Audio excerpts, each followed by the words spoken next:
Ya hemos visto que dentro de una clase podemos declarar sus variables miembro, private o public. Vamos a ver un nuevo tipo de variable denominado protected.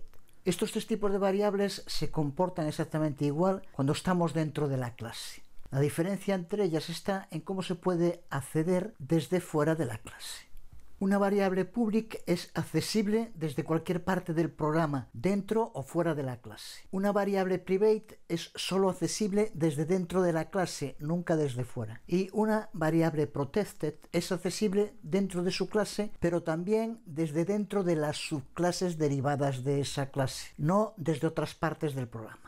En nuestro programa de ejemplo hemos creado dos variables protected, ps y velocidad, a las que asignamos un valor en la clase base mamíferos. Pero también podemos hacerlo en las tres clases derivadas. Aquí en perro, por ejemplo, cambiamos el ps, en gato lo mismo y en humano la velocidad. El valor que se aplica será siempre el que se indique en las subclases, porque el constructor de estas clases derivadas se ejecuta después que el constructor de la clase base. Así que, por tanto, estos valores en las subclases sobreescribirán el que tenemos en la clase base. Y estas variables protected no serán accesibles desde otras partes del código que no sean sus subclases. Desde main, por ejemplo, si quisiéramos modificar el valor de alguna de esas variables protected, inmediatamente nos aparecerá un error. E incluso aunque le indicáramos la clase en la que se encuentran, como mamífero ps, sigue el mensaje y justo aquí lo que aparece es que es una variable protected y por tanto no se puede acceder si no es de la clase base o de sus subclases.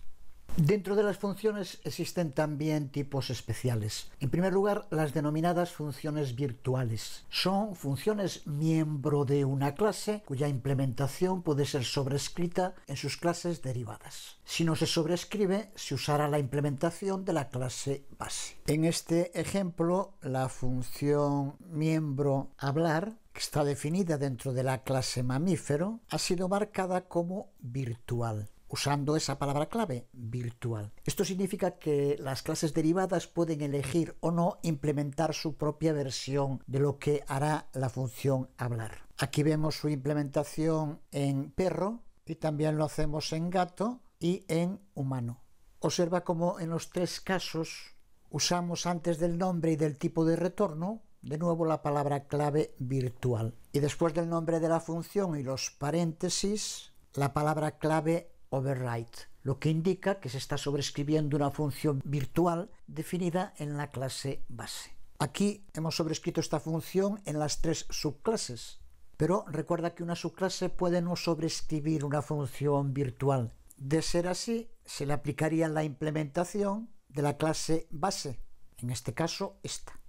Pero existen otro tipo de funciones que obligatoriamente tienen que ser sobrescritas en las clases derivadas. Son las denominadas funciones puramente virtuales. Es el caso de la función caminar dentro de la clase base mamífero. Aquí vemos su sintaxis. De nuevo, la palabra clave virtual, pero después del nombre de la función y los paréntesis escribimos igual a 0. Esto es lo que convierte a la función en puramente virtual. Como vemos, en la clase base no tiene ningún tipo de implementación. Por eso, cuando una clase base tiene definida al menos una función puramente virtual, se dice que es una clase puramente abstracta, aunque suele usar también simplemente una clase abstracta, porque no puede ser instanciada directamente, no se pueden crear objetos de ella. Si la clase mamífero, como ocurre aquí, tiene definida una función puramente virtual, la función caminar, no podemos crear objetos de la clase mamífero. Si lo intentamos hacer en main,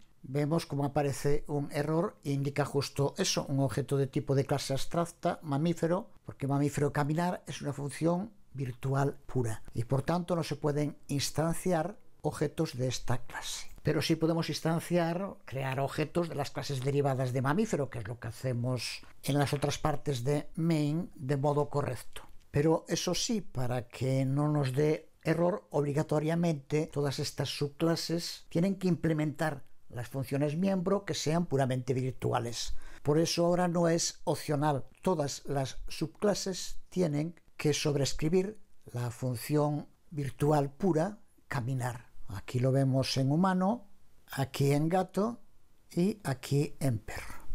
La razón para hacer esto queda clara también en este ejemplo. Si lo estuviéramos utilizando en un juego, nunca existiría un objeto mamífero. Un mamífero puro no existe. Existen objetos que comparten características comunes de mamíferos, pero que son gatos, perros, humanos, caballos. Por eso solo mamíferos no tendría sentido ninguno. De ahí que no se puedan crear objetos mamífero